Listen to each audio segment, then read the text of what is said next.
El día de hoy estaremos dando respuesta a la guía de laboratorio virtual de calorimetría de la materia física mecánica. Este video es presentado al profesor Óscar Osvaldo Benavides Velázquez. Los integrantes del grupo son Andrés Felipe Holguín Bernal, Nicolás Gutiérrez Castillo, Fran Sebastián Maldonado y Dani Rodríguez. Partamos de la idea de calorimetría. Se mide la cantidad de calor que acompaña a los procesos físicos y químicos. Por lo tanto, los objetivos que se trazó el grupo para realizar dicho taller son los siguientes: conocer y aplicar correctamente el término de calorimetría y sus componentes, diseñar y ejecutar experimentos para determinar el calor intercambiado durante los procesos físicos, como la mezcla de muestras a diferentes temperaturas, identificar cuál componente del experimento cede y absorbe la energía en forma de calor. De igual manera vamos a identificar qué función cumple cada uno de los elementos en el experimento, como la masa de muestras, los cambios de temperatura y el calor específico. De esa manera vamos a determinar la capacidad calorífica en el agua y la plata. También podemos calcular de manera teórica el calor absorbido y cedido por un sistema determinado. Vamos a medir los cambios de temperatura que se producen cuando ocurren reacciones químicas.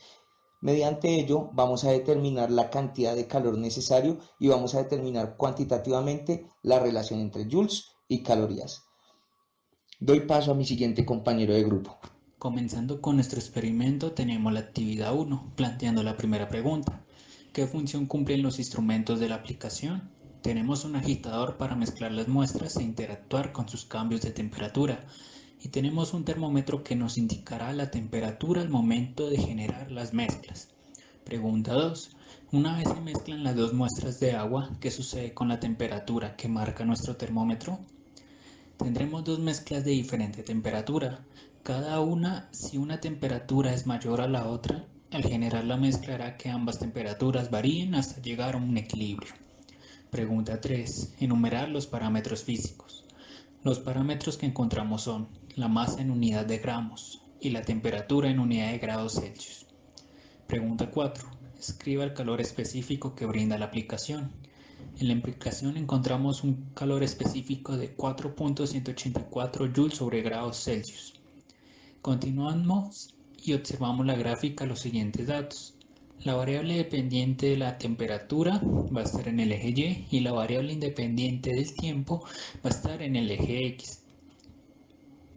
Al principio de la gráfica se encontrará cómo se evidencia el cambio de temperatura de las dos mezclas. Mientras transcurre el tiempo, la temperatura del líquido más caliente desciende y la de temperatura del líquido más frío va a ascender.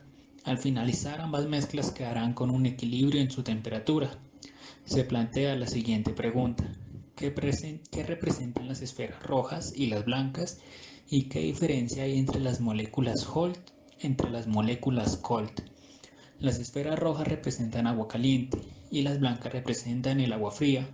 Las moléculas hot se encuentran en movimiento, esto ocasionado por la temperatura que les influyeron, mientras que las cold están un poco más tranquilas, la temperatura en la que se encuentran no es suficiente para causar una reacción.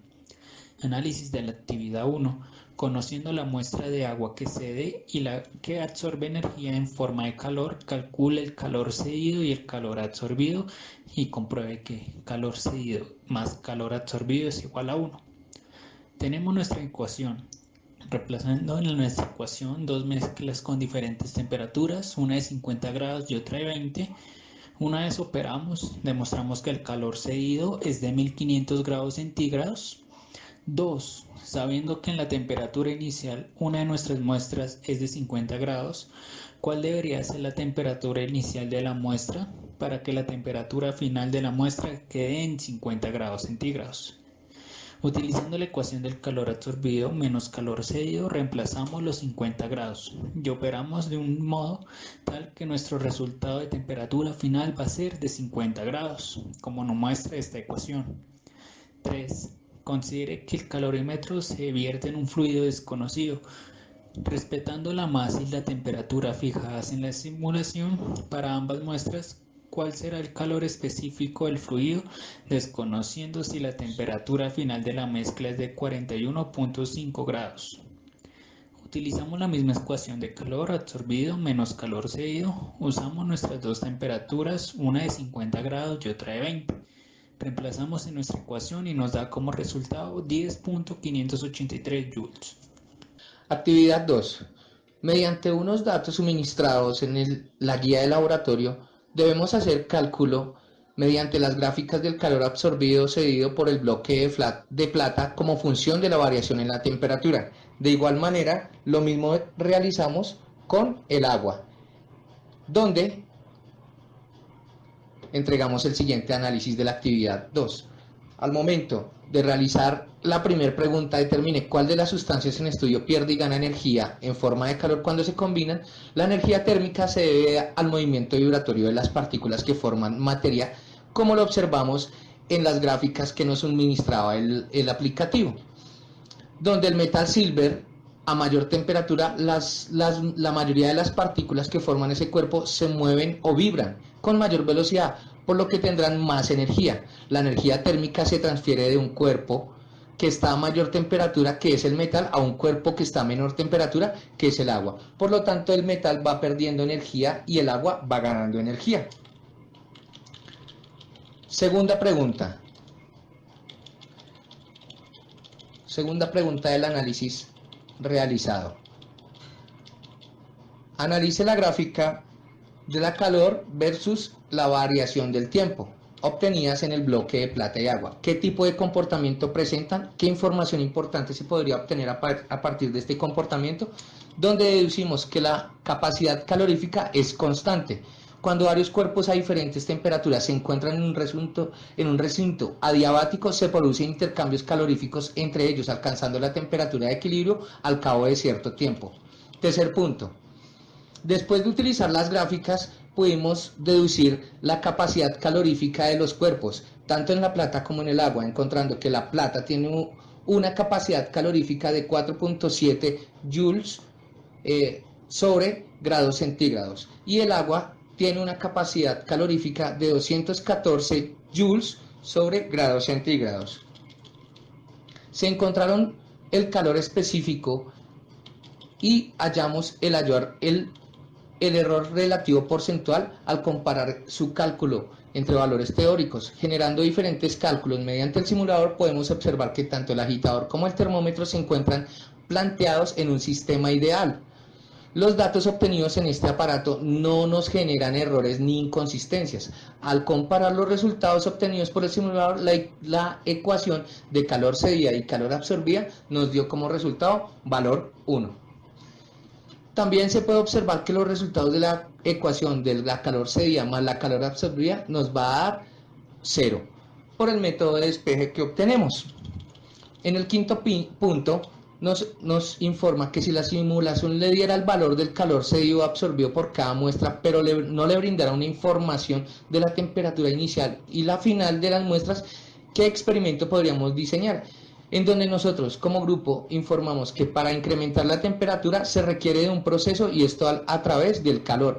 Es una transferencia de energía debido a la diferencia de temperaturas que hay. Si la simulación nos diera ese valor de calor cedido absorbido, pero como no lo conocemos ni la temperatura inicial ni la final de las muestras, tomaríamos para eso cada objeto, ya que con la ley cero de la termodinámica lo que ocurre es que cada uno de los cuerpos se debe equilibrar térmicamente, se aumenta o se disminuye la temperatura, pero eso dependerá también del ambiente. Continuando con el laboratorio de calorimetría, se nos solicita replicar el experimento anterior, pero en este caso con los elementos de aluminio, cobre y hierro, ajustando la masa de estos a 20 gramos a una temperatura inicial de 200 grados centígrados. La muestra de agua que se encuentra en el calorímetro debe ser de 50 gramos a una temperatura inicial de 20 grados centígrados. Posteriormente se registran los datos en la tabla, obteniendo la temperatura final, que esto nos ayudará a obtener el cambio de la temperatura y posteriormente usando la ecuación de calor, que esta sería masa por el calor específico por el cambio de temperatura. Para el aluminio obtenemos 2992.52 joules.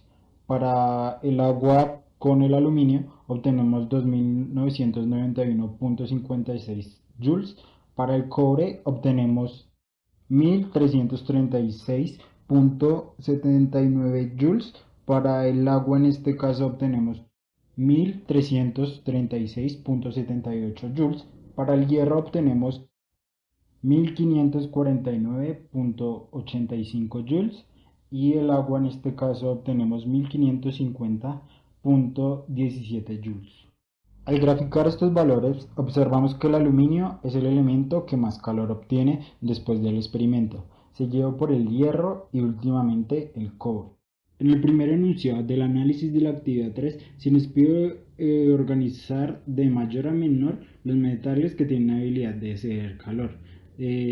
Aquí encontramos que el material que mejor cede el calor sería el aluminio, posteriormente el hierro y por último el cobre. Después se nos solicita comparar esto con el calor específico de cada uno de estos elementos, observando que continúan el mismo orden de la tabla de elementos que tienen mayor habilidad para ceder el calor.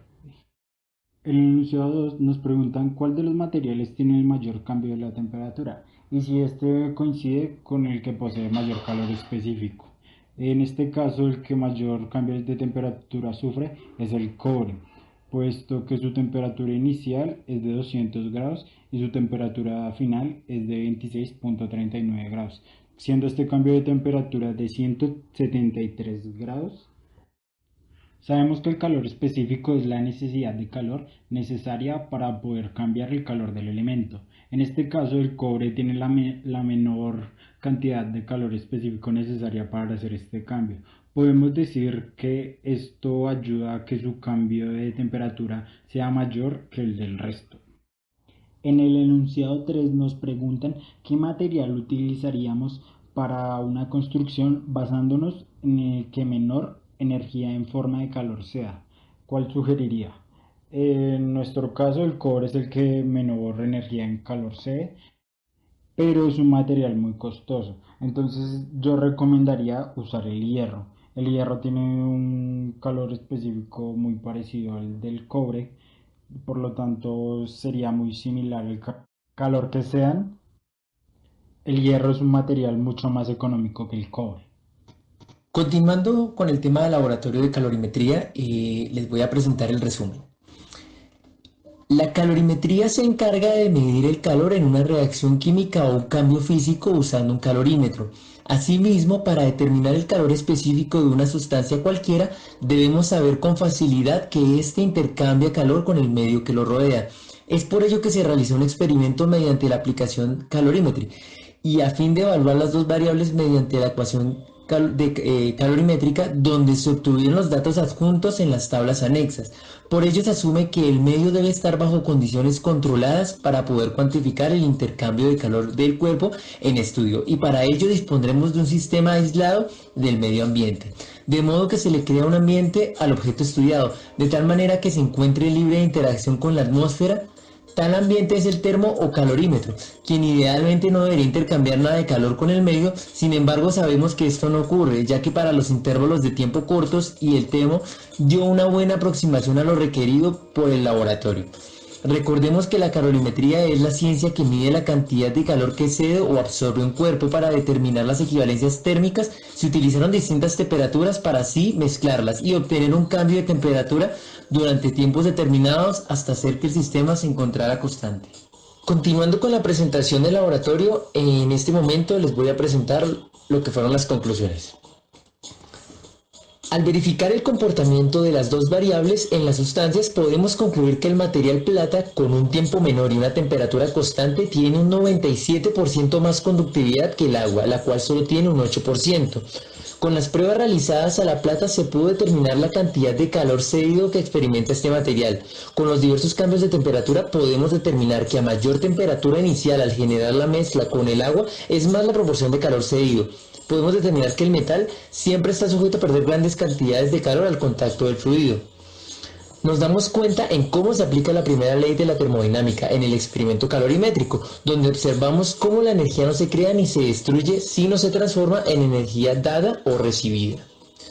El calor hace la referencia a una transferencia de energía de un sistema a otro, y esto se produce a la diferencia de temperaturas que hay entre los dos sistemas. Teniendo en cuenta lo anterior, cuando colocamos una fuente de energía cerca a cualquier objeto, este objeto que inicialmente está en una temperatura inicial va a empezar a cambiar de temperatura. pero para que ocurra esta situación, la energía que tiene esta fuente tiene que transferirse mediante el calor. Como anotación, el calor no es una propiedad física de los objetos. Cuando la temperatura de un líquido es alta, su viscosidad es menor. Por ello es menos denso y a menor temperatura su viscosidad es mayor, volviéndose más